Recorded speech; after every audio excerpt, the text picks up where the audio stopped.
Oh my goodness, this is it. You have to show them, this is it. Yahweh, the name of God, is written on the eastern wall of the Temple Mount. Unbelievable. We are here, it's happening. In the ancient city of Jerusalem, where stones carry the weight of history and every gate whispers of prophecy, something remarkable has recently drawn attention. On the eastern wall of the old city, right beside the famous Golden Gate, people have noticed markings on the stone. These markings, some say, resemble the Hebrew letters of the sacred name of God, Yahweh. At first glance, this might seem like just another weathered crack or erosion on ancient limestone, but for those who have stood before it, prayed under it, or studied it closely, it doesn't feel random. The letters look deliberate.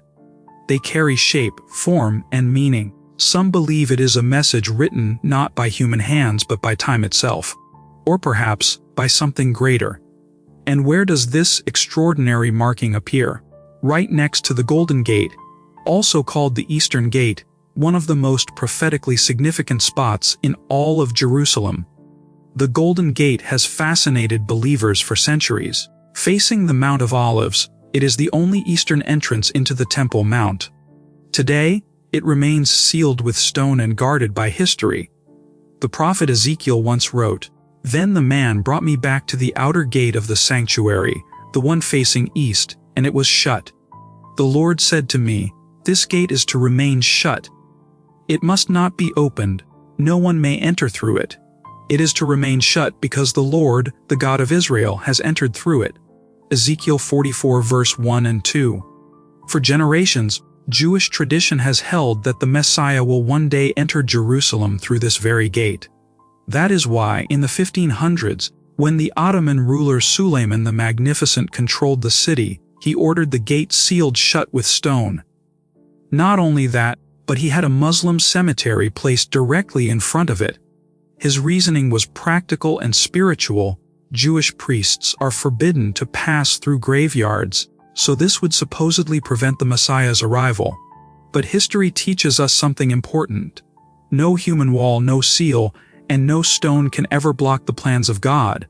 And now, imagine this, on the wall right beside this sealed gate, a marking appears that looks like the name of God. Could this be coincidence? Or is it a reminder, written silently but powerfully, that divine promises cannot be stopped? The Hebrew name of God, Yahweh, is considered the most sacred of all names.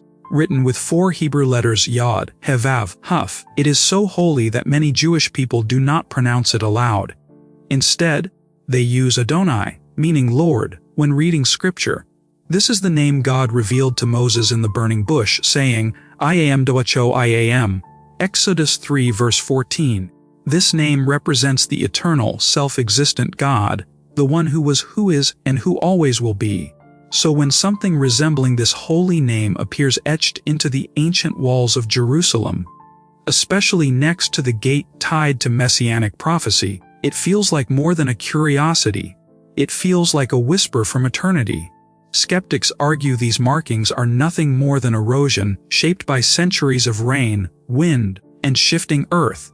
And perhaps that's true, but many visitors report feeling something different. Tour guides pointed out, worshippers stop and pray beneath it, some even weep as they behold it. It calls to mind the words of Jesus himself. When the Pharisees demanded that he silence his followers during his entry into Jerusalem, he replied, "I tell you, if they keep quiet, the stones will cry out." Luke 19 verse 40. Could this be one of those moments? A time when even the stones of Jerusalem declare the truth. The timing makes this discovery especially powerful. Around the world, people sense a time of great change, wars and rumors of wars, rising tensions in Israel, unusual weather, global uncertainty. In Matthew 24, Jesus spoke of these things. "You will hear of wars and rumors of wars. Nation will rise against nation. There will be famines and earthquakes in various places. All these are the beginning of birth pains." Matthew 24 verses 6 and 8. If we place the sudden appearance of God's name within this global context, it feels as if history is converging with prophecy, as if heaven itself is reminding us, God is still here. His promises are still unfolding.